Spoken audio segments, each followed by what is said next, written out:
وتجرؤوا ورموهم بسباب.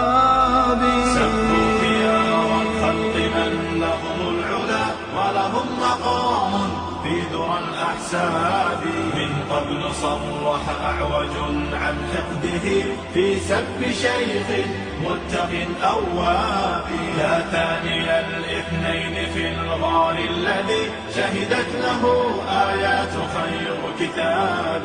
واليوم قد صدع الخبيث بجرأة ووقاحة من سافل كذاب. آذى النبي محمدا في عرضه سيعمه ذل وشر عقاب.